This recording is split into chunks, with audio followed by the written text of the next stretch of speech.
Hello and welcome back to the Rational Theology Podcast. Today, joined by a couple friends, Joseph from No Unhallowed Hand and Baylor from All Those in Favor. And today we're just going to talk a little bit about our faith journeys, why we believe, why we're Christians, why we're members of the Church of Jesus Christ of Latter-day Saints, and why we're actively engaged in apologetics, interested in theology, philosophy, church history, Christian history, all types of stuff like that, right? I guess we should probably introduce you guys. I haven't had either of you on the channel yet, but we've collaborated before. You guys probably all know Baylor anyways, but so Baylor, maybe we'll start with you and then go Joseph. Who are you? Where are you from? Yeah. What are you doing? Loved you. So I'm Baylor. Like you mentioned, Kate and I do All Those in Favor. It's a podcast we've just been doing for a few months now, and we've been loving it. And really, we'll talk more about kind of my faith journey and everything, but we got into apologetics because we just saw online, like Neil A. Maxwell said that we were allowing uncontested alley-oops. And that's how it is. Like you hop on Instagram or TikTok or whatever, and people are just dunking on the church. Oh, yeah. No sources, no research, nothing.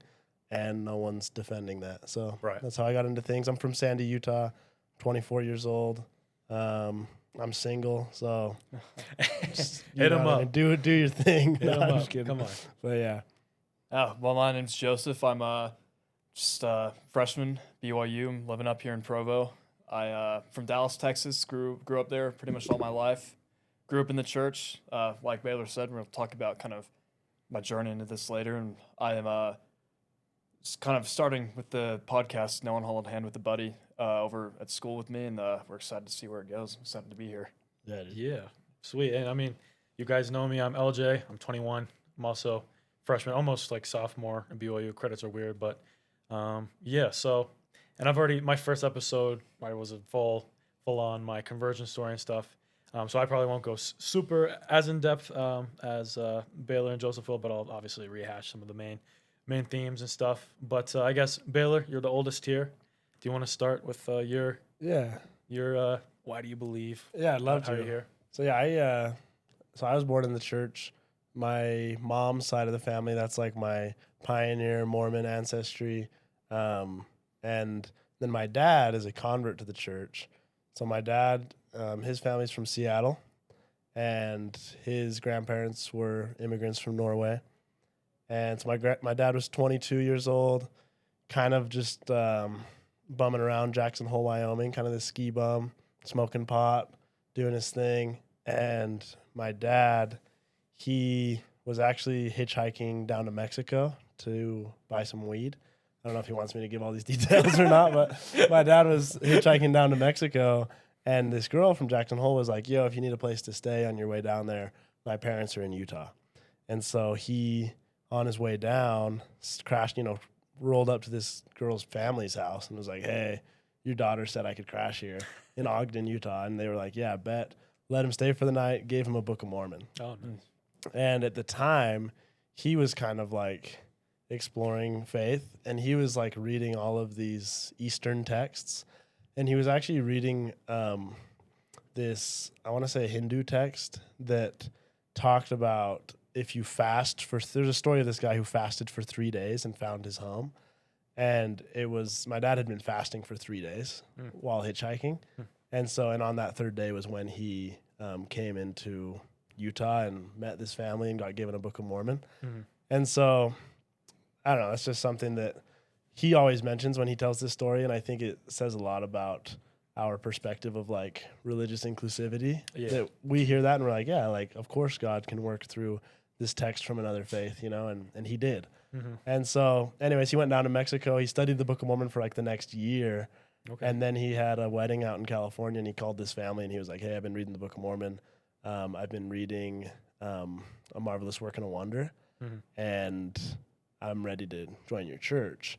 So on his way out to California, he hitchhiked out there, stayed at this family's house again, and got taught all the missionary lessons in 4 days, baptized the 5th day, and then went out to California. And for his first time ever at going to church, he like was in California in some phone booth, like looking up the church's address in a phone book to like find out where this church was that he just joined.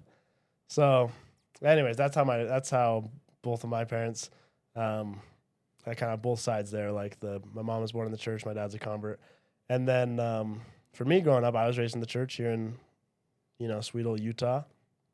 And I think, people always talk about whether or not to raise their kids in Utah. I think for me, it was a good thing because I wasn't like always making the best decisions. Like I wanted to just like have fun in high school. And I was fortunate enough that the friends that I fell in with were good kids that inspired me to do the right things. And it wasn't until my senior year that I really started reading the Book of Mormon and thinking about what this was for me. And at that point in time, a couple members of my family had already walked away from the church, and a couple of my members of my family were really strong in the church. And so I felt kind of really supported in the sense that like I knew I could make either decision. I could stay in the church and go on a mission, or I could do anything else. And I knew that my family would support me. But then I started reading the Book of Mormon and had a powerful experience with the Spirit that led me to go on my mission. And on my mission in my first area, I just was on this tiny island called Abathal, and I was reading the Book of Mormon all day and the New Testament all day and just studying so hard. What mission you served in? So this was in Kiribati. The mission is the Marshall Islands Kiribati mission. Oh, nice. Yeah, my cousin served there. Oh, no way. Yeah. And yeah, dude, it was just I was on this little island. I just had this little janky phone, right, that like wasn't really a smartphone, and no internet, no refrigerator, no AC, just no washer dryer, just on this island. And that island, like in Mosiah, it talks about how the waters of Mormon are like remembered by those people as the place they came to a knowledge of their Redeemer, and it's a sacred place to them. Yeah. And that was my waters of Mormon. Like reading the New Testament and reading the Book of Mormon on this island was like where I came to know Jesus in like a deeper, more profound way. And ever since then, I've always seen the blessings from faith in my life, and through good times and hard times, there's never been a time that turning to the Savior hasn't been the right decision and reinforced these experiences that I've had. So, yeah. Yeah. No, that's great. That's awesome. I guess I'll go next. I'll just quickly go back through kind of some of my stuff. But yeah, I was also born in the church. But 3 of my grandparents are converts, and so it's been awesome to have them in my life and that kind of immediate family convert perspective. And also I'd say my dad. I liked how you talked about your dad's experiences. I think my dad's experiences religiously and kind of his conversion story played a huge role in my upbringing as well. And so I don't know. I born in the church, but and I kind of I talked about this earlier on, but had some mental health struggles in high school, and I always went to church and stuff and was active, but didn't like super believe. But then kind of had this some pretty hard mental health stuff going on, and it was in it was at EFY, which is like a summer church camp, if you don't know what that is. And it was in a morning like personal study, and I was just like looking up loneliness in gospel library, and just looking at all the resources like church talks and scriptures. And I still remember where it is, like you talked about, like that sacred place of conversion. Like there's an actual spot at BYU campus. Like it's like when I walk by it, it's like it's really cool. But I was just there studying, and then just had an insane spiritual experience, converted to Christ. And then after that, really wanted to serve a mission even more than I had previously. Went on a mission to Hungary, greatest place on the earth. Love Hungary, love Budapest. And there my faith became even more solidified. Kind of had like a faith crisis early on in the mission, because essentially the way I usually tell the story is me and my companion were working really hard. We had set up a bunch of lessons with all these people, and then like the vast majority of the people that week told me I was deceived. And so I'd never really thought about other religions before. I never really thought, I was converted to Christ, but I've never really had a super strong Book of Mormon experience necessarily. Don't have a super strong testimony of Joseph Smith. And so I started delving more into like church history, got into that. And, after a few months, my testimony, so to speak, was very much strengthened, solidified. and kind of Hungary is really where I became converted to the Restoration. And so, yeah, I came home and been at BYU for a few semesters, well, winter semester and spring, and it's summer now. And, I don't know, continue to study. And I started this channel because I think there's not a lot of resources for when those types of things happen, when those sort of faith crisis type things happen. And so, I want to have some sort of a resource and outlet where people can go to, listen to kind of similar stories or whatnot. So, yeah, I guess that's kind of very long story short been my experience. And let me say, dude, everyone needs to be clued in on the stuff that LJ's making, dude. Like the guests he's having on, the topics they're covering. Like if you're a youth, especially, but no matter who you are, if you just want to strengthen your testimony and get into the more intellectual approach to faith, dude, like LJ and rational theology is like exactly what you need. And you're going to be pissed you didn't know about it already. So hey, thanks. Yeah, and you guys need to check out all those in favor as well because they're doing some good stuff. That's sweet. Okay, Joseph, I want to hear the faith walk.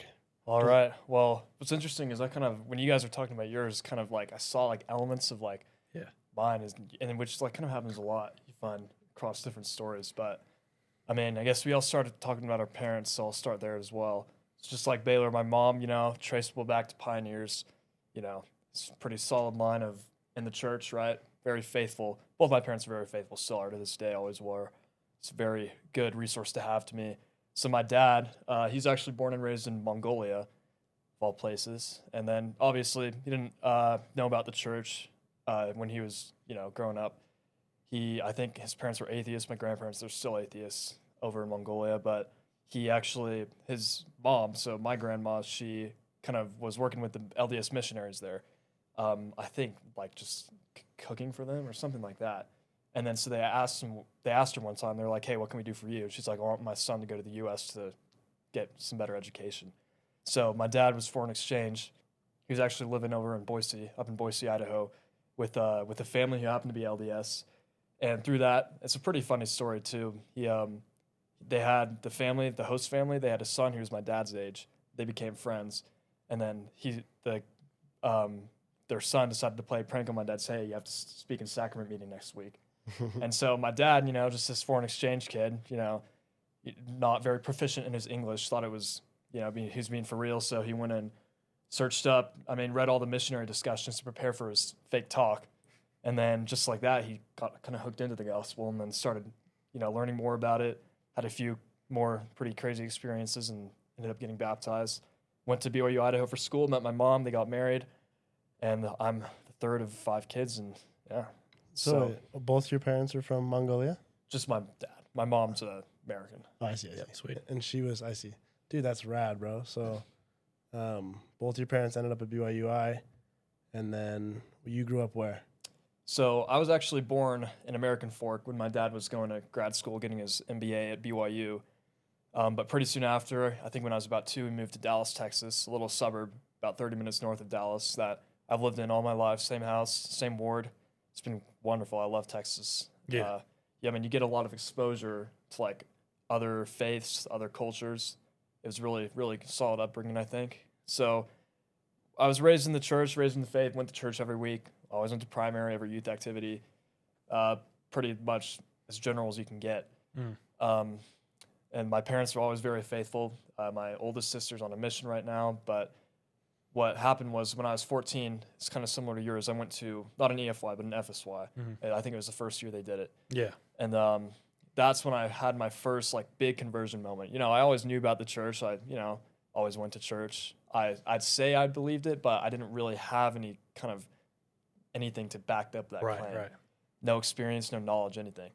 So I had that experience. And I was like, wait, I kind of like this. And then I'd always loved being in the church. It's a lot of fun. You meet some wonderful people, at least where I was. I think that's the majority of people's experiences. So I had that experience. I was like, well, I kind of want to go all in now. And then so I just started, my faith group, but it was just that. Like I kept reading my scriptures. I went to church. I just kind of enjoyed it more, appreciated it more, not really doing a lot more studying or anything like that. And then, so that lasted, it was like almost a high of about 2 years. I was like, man, this is great. Love this, never gonna falter, never gonna change. Gonna go on a mission, go to BYU. It's gonna be great. Mm-hmm. And then in my junior year of high school, about like, say halfway through, beginning of second semester, you're scrolling through your phone, Instagram Reels, you see the anti stuff. It's unavoidable. Started getting way into I wasn't getting into it. I was like, man, I don't like how this makes me feel. I'd watch them because it interests me. I'm like, Right. something I'd never heard of before. Yeah. And then I just kept getting more and more because, the algorithm just keeps feeding you. Kept getting more of that stuff. And then eventually I was like, well, this is very troubling. Like, I want to do something about this. And so what I decided to do, I decided to go as deep as I could into Mormonism. Yeah. So, read the CES letter probably more times than I could probably count on my fingers. I read the works. I read No Man Knows My History, Fawn Brody. Read some of Dan Vogel's stuff. Okay. Jeez. Went as far deep as I could. All these videos, podcasts. As a 16-year-old too. Online Dang, That's crazy. And so that. Hey, at least you were reading. Yeah. I mean, now looking back, I wish I would have looked at both sides. Right. I was just on the anti-Mormon side. Right. Because, the first thing they do when you encounter anti-Mormons, the first thing they do is to say you can't trust the church. They've been hiding stuff. Yeah. And so you're immediately turned off to not only church sources, but also faithful sources in general. Mm-hmm. You're just like, oh, all these people are deceived. And then so you don't look into it. Yeah. You just look on the other side. And that's what happened. And eventually I think that just kept going for probably the space of 5 or 6 months. And then I came to a decision. I'm like, man, I really love this church. I want it to be true, but it just isn't. And I know it isn't. And I'm like, Joseph Smith is obviously not a prophet. And that's kind of where I was. I'm just like, I can't make myself believe this is true. I can't just make, keep going, with this kind of knowledge that I thought I had. And then just, keep going, living a faithful life. I just can't do it. Dang. But it was, a huge internal conflict because I wanted it to be true. I wanted to go on a mission. Yeah. I wanted to, my sister, one of my older sisters had already left the church at that point. Not for the same reasons, but she did. And then it was tough on my parents, and I was just kind of like, do I want to give that to them again? And also I knew I loved being in the church. I wanted to kind of have that support system all throughout my life. But I just didn't know what to do. And so I forgot what it was. So I started, at that point, I didn't tell my parents until the very end of when I started coming back to the faith, that all that happened. I still went to church. I was I was completely turned off. Goodness. Okay. I was completely turned off to the idea that the church was true. Right. I still went because, my family went. I was the only active priest in my ward, so they're kind of counting on me for a lot of things. Even though I technically shouldn't have been doing all that, but I still did, and I think that was a blessing actually. Yeah. Okay. I still went to the temple. That's something that's still curious to me. I knew it wasn't true, but every week I'd go to the temple because it was almost it's emotional turmoil when you're going through that. Yeah. It's every thought is about passing thought is just kind of your mind is just filled with all these thoughts. What am I going to do? What's going to happen? But the only place I could feel peace was the temple. So I still went, even though I technically wasn't temple worthy, But I think it was a blessing that I was able to do that and still go to church and have that kind of tether. Yeah. And so that went on, and then eventually I was just like...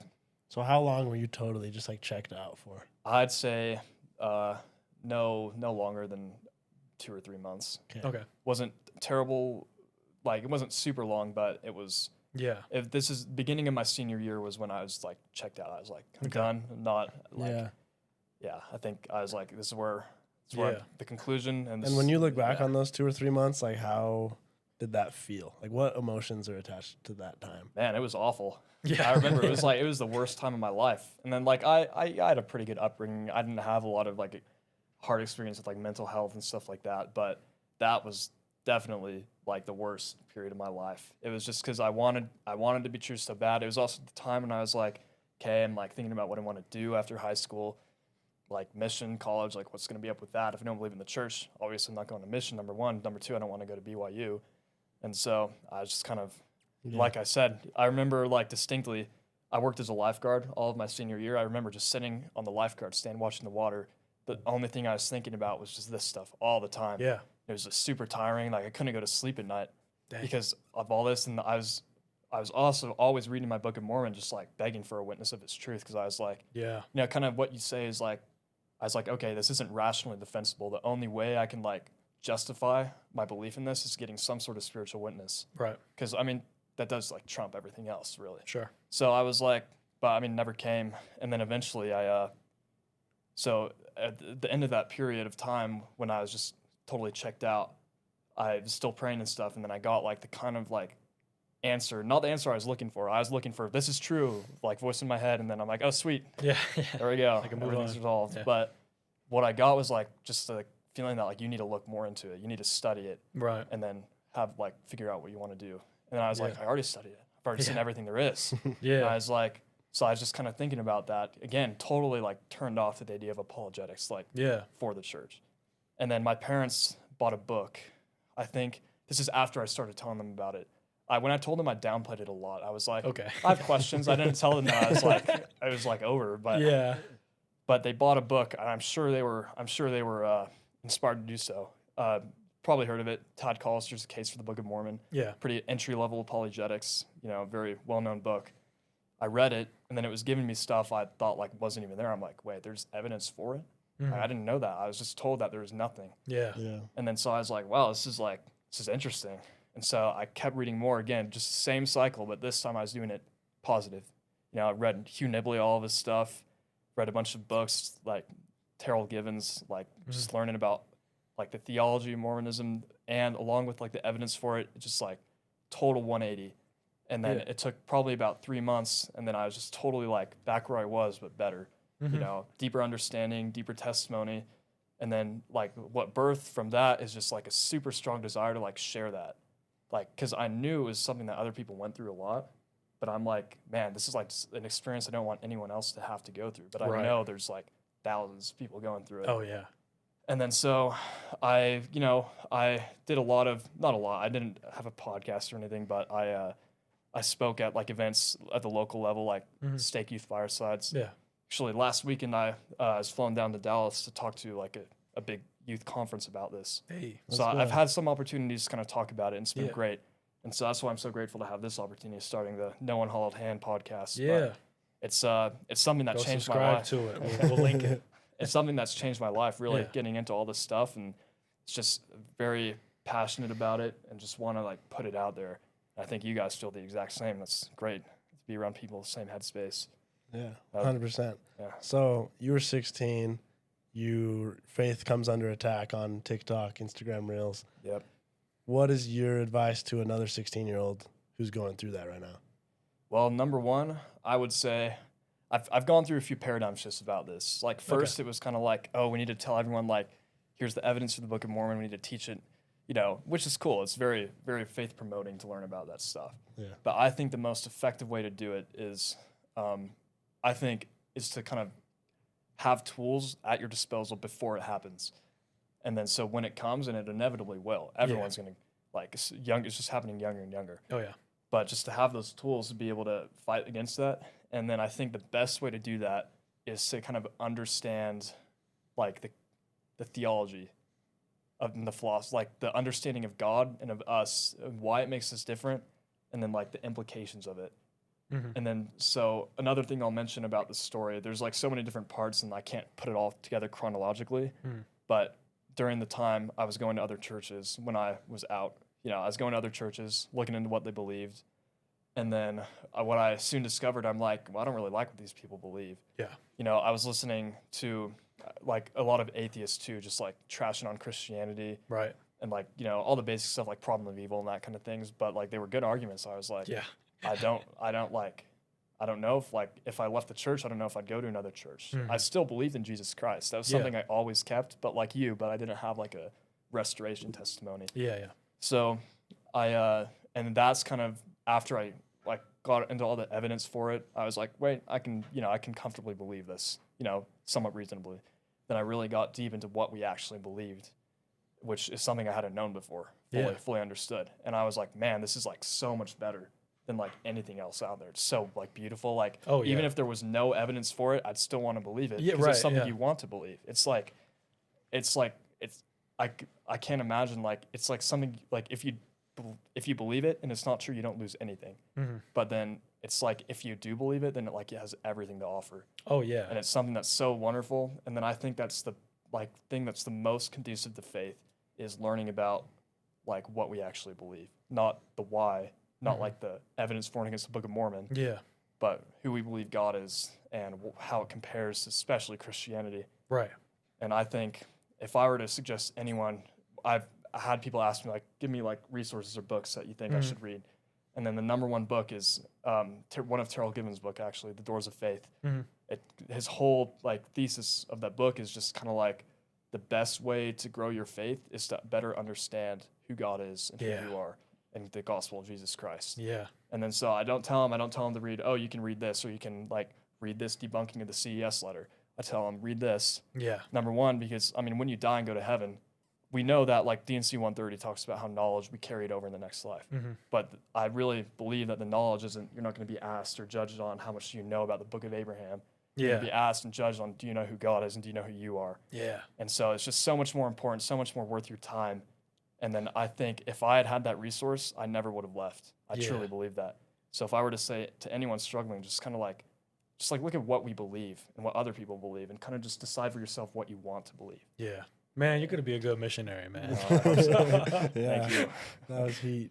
Yeah, no, that's awesome. No, I think LDS theology properly understood, and controversial statement, I think most members and most non-members fundamentally misunderstand some things about LDS theology. I would agree. Properly understood, it's one of the most beautiful, theological systems available. And so, I think it's interesting. I feel like most LDS people who leave just go atheist because we do a good job of pointing out the flaws kind of in traditional Christianity. And I mean, I would prefer if people, remained Christian if they're going to leave.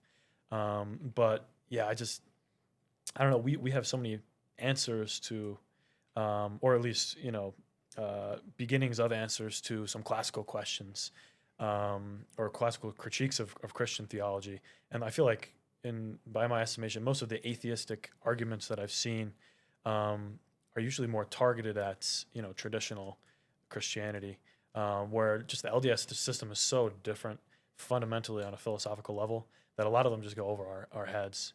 And so it's pretty interesting. But I don't know, I think it's Elder Ballard. This quote came to mind, which he was giving an address to like CES educators. And he said, "Gone are the days when a student comes up to you and asks a question, you can just like bear your testimony and have that solve it." He's like, "Gone are the days when you can kind of just tell people to take things on faith." And so I really love that quote, and I think that's something that as a church body, as a group of young guys, we need to further understand and take to heart is that in the present situation we're in, where it's just the age of information. You can know anything about anything immediately. I think just some of the previous ways of dealing with faith crisis aren't going to work. Because, in the past, it's like if somebody had some sort of a question, you could just be like, "Oh, it's okay. Just like, don't worry about it." Now no, you have to worry about it, because not only can you access the information immediately, it's also getting thrown at you constantly on social media and other things like that. You can't choose to just not encounter it. Like, that's Right. not an option anymore. You can't. It's not like, oh, well, just don't ever read the anti. It's like, dude, the anti is coming for you. Oh, bro. yeah, Like, no, it's gonna find you. And I think I actually kind of like that you delved into the anti. I think it's a better idea to actually get into the anti-Mormon literature than to just like sweep it aside. Because if that's the case, right, things are probably gonna just build up subconsciously over time. But if you just like actually just get into it, and like you said, I think you should get into the anti and the pro, I think at the same time, and weigh the stuff. But I think just the general, never look at anti-Mormon literature, that's not gonna fly anymore. I don't think. And I'm not saying like just like go seek it out for no reason, but I'm saying when it finds you, don't just like shrug it off necessarily. For sure. Right? It. Yeah. Well, so there's two things I think you highlighted, Joseph. The first one is people who stay strong in their faith don't understand how hard it is to deconstruct your faith. And like people who have left the church, like it's a hard thing. And I think a lot of times we as members of the church make the mistake of like someone's going through what's the hardest time in their life. Like what you're saying, like you don't want it to not be true. Like, of course you want it to be true. You want these things. It's easier for your life, for your family, for everything.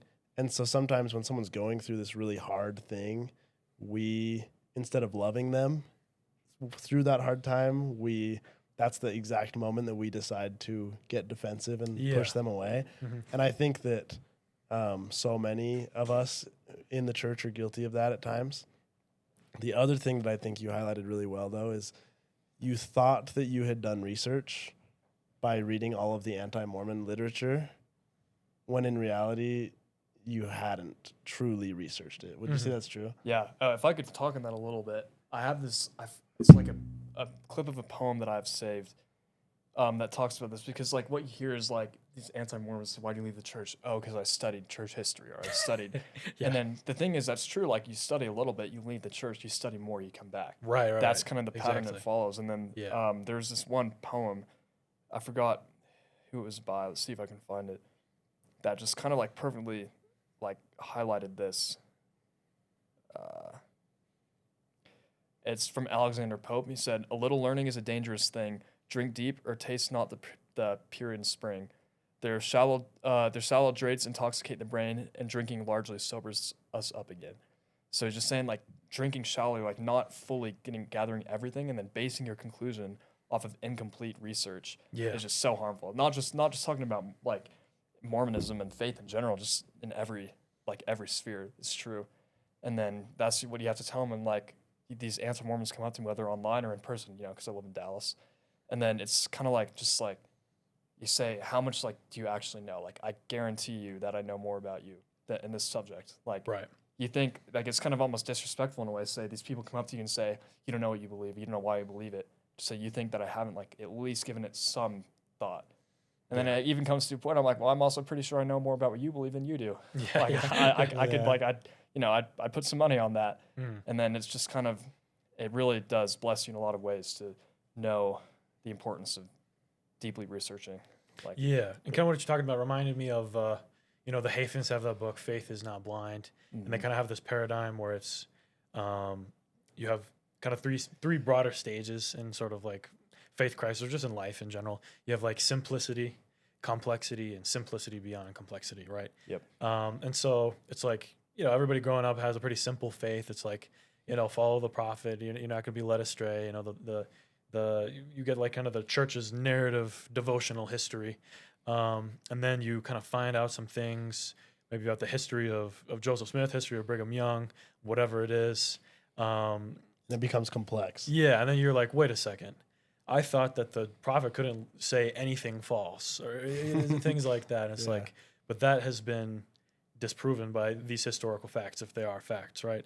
And so then you have to kind of, I think you shouldn't just keep those previous paradigms, but rather just update your paradigms and just shift your worldview dramatically to be able to accommodate for everything. I'm not saying create just an ad hoc system, but I'm saying like update your system and make it more mature, right? Because it's like it's good to, we can't just like get super into the nuances of everything with primary kids, right? That's why everything seems super black and white, like when you're a kid and a youth.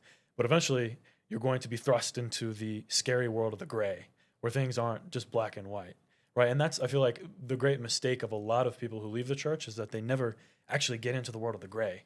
They remain in the black and white, and they're like, the church is either entirely true or entirely false. Like Joseph Smith is either the greatest prophet that's ever lived, or he's like this horrible charlatan who took advantage of a bunch of women, right? And it's like, neither of those are true. The world doesn't consist in these huge extremes, right? It's the world is very gray, if that makes sense. And so I think just getting to that simplicity beyond complexity, where you're in that wonderful but terrifying world of the gray. And that's when kind of your faith can become transformational. And that's not to say simple faith can't be transformational as well.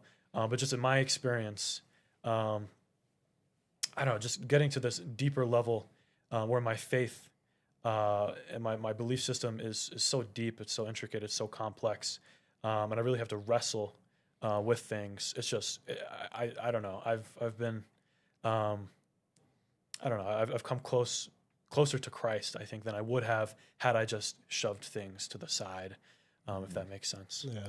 Like in the same way that I think that a lot of those who have left the faith haven't done true research. Most of those that are in the faith haven't done true research. It's not like a jab to anyone. Yeah, right. But yeah, the question is like, when it became complex, did you see the research through, or did you give up? And, like so many people, they're just like, oh yeah, when I heard about, the first account of Joseph's first vision, I left. And it's like, okay, well, like, did you read it? Like, did you notice that it's unfinished? Did you notice that it's the first time we ever have Joseph putting pen to paper, writing in his whole life? And it's like, did you truly research this thing, or did you just hear about it? The Book of Mormon, someone could say, I became aware of the arguments against the Book of Mormon and I left. And you could say, sure, but do you know the arguments for the Book of Mormon? Yeah. Are you aware of, chiasmus and Nahum and the land bountiful and colophons and, all these Hebraic features of the Book of Mormon? That are you versed on the topic, or did you hear one side and leave? And I think, that's a scary question to ask yourself if you've already made huge life commitments based on limited information. But I think it's important that people evaluate that for themselves and they say, you know what, maybe I didn't see that research all the way through for one reason or another. And I don't blame anyone who, like Joseph, heard that, hey, you can't trust the church and you can't trust faithful resources. And they accepted this worldview where the enemies of faith were saying, you can only trust us. It's like when a politician says, you can only trust stuff from our side. And the same thing if someone's freaking boomer parents are like, you should only read church published resources, like that's equally as dangerous for your faith. Yeah, I think so. And I think just what a lot of this comes down to, I've been thinking about this a lot, is humility. I think if you have humility and you're really striving to have humility, and I think most people should be striving to have humility. I don't know that most people are humble or are striving to be humble, but if you just put humility at the center of that search, I think you're going to end up in the right place. Because I feel like a lot of negative things come from pride, or just like, I feel like there's so many people who think they know so much and they really don't. And it's like, I don't know, there's these verses in John 9, which I feel like never get quoted. And these people that think they know so much are on both sides of the issue. Yeah. Yep. Yeah. And so it just, things are more complex than I think a lot of people think on either side. Right. But this is from John 9:39 through 41. It says, Jesus said, I came into this world for judgment, so that those who do not see may see, and those who do see may become blind. Some of the Pharisees near him heard this and said to him, surely we are not blind, are we? Jesus said to them, if you were blind, you would not have sin. But now that you say we see, your sin remains. And I'm not going to try to directly explicate that, but I think there's some sort of a mystical, deeper truth behind that points to humility. Right. And so I don't know if that makes any sense, but it makes perfect sense. Yeah, I think you just have to realize, you have to recognize how little you know. And so, yeah, I don't know, but yeah, I got the reason I'm in this now.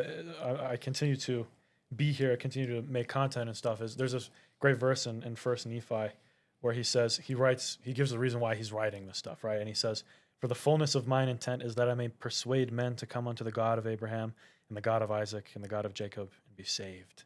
All right, I think that's just beautiful, and I really resonate with that. That's why I'm doing all this, is because Jesus Christ has saved my life. He really has, like literally. And I would like to be able to just help people come to a relation with him. He is the truth, the way, and the life.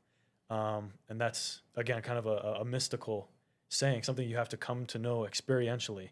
I can't sit here and be like, here's a proposition that explains what this means, right? It's not, I feel like so much in faith and life is practice-based, to where it's like, I liked how you were talking about knowing Jesus is more important than, being able to explicate, this or that, thing about the Book of Abraham or whatever. It's more, what is your practical day-to-day walk with Christ look like? How are you becoming more Christ-like? How are you becoming Christified, right? Because what does it even mean to be saved, right? In the LDS theological system, the highest order of salvation is exaltation, right? And that's a very relational thing, right? It's like there's that one Nelson quote where he's like, salvation is an individual endeavor and exaltation is a family thing. And I'd say beyond family, it's a multi-personal thing where, right, the first commandment is to love God. The second commandment is to love your neighbor. And so as you come into perfect relationality with God, that is salvation. To be saved is to become one with God, right? In John 17, Christ in his intercessory prayer prays that we may become one with him as he's one with the Father. Like that's insane. Like you can't just like give like a logical argument, like this is what this means. So you have to come and see, right? Like in John 1, right, when there's those few guys who are talking to Jesus, you know, the invitation is come and see. It's not an explanation perfectly of exactly what's going on. And so I don't know if that makes any sense, but frickin' I don't know. I wish I could explain this like in a rational way. It's kind of ironic. This is the rational theology podcast. A lot of theology is not necessarily rational. But I just want people to attain unto Christ. I want people to understand him, to know him as he is. And I think a lot of that comes down to love and charity. And a lot of the reason I believe in God is because of, you know, Moroni's quoting his father Mormon in Moroni 7, like a discourse he gave at one of their synagogues. And at the end, right, he gives that invitation. He defines what charity is. Wonderful discourse on faith, hope, and charity. A lot of parallels between that and 1 Corinthians 13. But then at the end, he gives this thing that doesn't appear in 1 Corinthians 13. And it's this invitation to pray with all the energy of your heart that you may be filled with this love. And he says, like, if you have charity, when Christ comes again, you'll see him as he is, for you'll be like him. That's wonderful. That's really, the capacity to be perfectly loving is a gift from God, is what Moroni quotes his father as saying. And so I don't know. I used to really dislike people. I used to hate people. I used to hate myself really bad. But following that invitation in Moroni 7, I received that gift from God. And it's amazing. I love people now. I consider myself an extrovert now, where I used to be an extreme introvert. And so I don't know, I'd invite anybody listening, pray every day with all the energy of your heart that you can be filled with charity, the perfect love, the pure love of Christ. And I think that's you know, Moroni's promise, right, in chapter 10 is good, pray about the Book of Mormon. But I think unless you're actually putting into practice the teachings of the Book of Mormon, you're probably not going to have as great a chance of receiving some sort of a spiritual witness if you're not acting on things. And so one amazing invitation to act on is, you know, Moroni 7:48. Go pray, ask God to be filled with his love, ask God to see others as he sees them, you know, assuming that God is perfectly loving. And it's happened with me. And I'm not perfectly charitable. I don't love people as much as I would like to. But at least, like, in my mind, I really do love people. So, no, dude, hit it with an outro out of that invitation, LJ. Yeah. So I guess in closing, I don't know. There's this other really good quote. I guess I'll close with, and this is a quote from here. I think I got it in memory, but it's from a Dostoevsky letter, right? The great Russian novelist. And he was an Orthodox Christian, and he wrestled a lot with his faith. And he wrote to his friend, he said, it is not as a child that I confess Jesus Christ. My Hosanna is born of a furnace of doubt. And so I feel like I can say that alongside him, that I know Jesus is the Christ. I know that Jesus is the eternal God, that he condescended to this earth because of his love for you, because of his love for me. I felt that love. I really want you to feel that love. Once you feel that love, you know, it's like Jesus said to Peter, once you're converted, strengthen your brethren. That's what I feel like we're trying to do here, right? So, I don't know, my invitation, this got really spiritual all of a sudden. But go get converted, and then when you're converted, strengthen your brethren. Well, thank you guys for coming on, and we'll see you next time.